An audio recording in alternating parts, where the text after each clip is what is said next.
দুখীয়া মানুহ আৰু কিনো কৰিম আজি ন খাবলৈ নাই এয়া ল'ৰা ছোৱালী হৈ আছে লেঙেটা পেঙেটা কাপোৰ পিন্ধাবলৈও কাপোৰ নাই পইচা নাই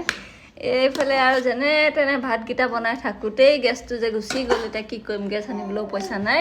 সেইকাৰণে যেনে তেনে ভাতকেইটা ইয়াত ল'লোঁ আৰু বিলাহীকণ কাটি টুকুৰা টুকুৰিকৈ তাতে অকণমান কেঁচা তেলকে ঢালিলোঁ কেঁচা বিলাহী থাকোঁ দেই পকাবলৈও মানে আমাৰ হেৰি নাই তাৰপিছত এয়া হৈছে দাইল যেনে তেনে দাইলটোও ভালকৈ মানে উতলিবলৈও নাপালোঁ আৰু না ভালকৈ তেলখিনি গৰম হ'বলৈ পালে তেনেকৈ আজি খাইছোঁ আৰু দুখীয়া মানুহ যে আমি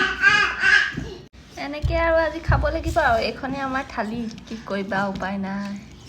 দুখীয়া মানুহ কিন্তু হাতত ইমান গাভৰু আঙুঠি পিন্ধি আছে বোলে আমাৰ ল'ৰাটো দুখীয়া নিচিনা কি ঘূৰি ফুৰিছে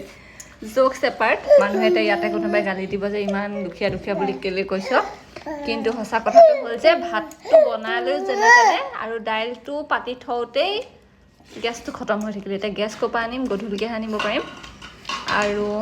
ভাজি বনাবলৈ নাপালোঁ যেনে তেনে দাইলকণ অকণমানকৈ তেল মাৰিলোঁ আৰু এয়া বিলাহীকৈ কাটিলৈ ভাতকেইটা খালোঁ দাইলতে লাও কিটুকুৰা দিছিলোঁ তেনেকেই যেনে তেনে আজি ভাতকেইটা খুৱাই হাজবেণ্ডক অফিচলৈ পঠিয়ালোঁ যিহেতু লাঞ্চ ব্ৰেকত আহিছিলে অফিচৰ পৰা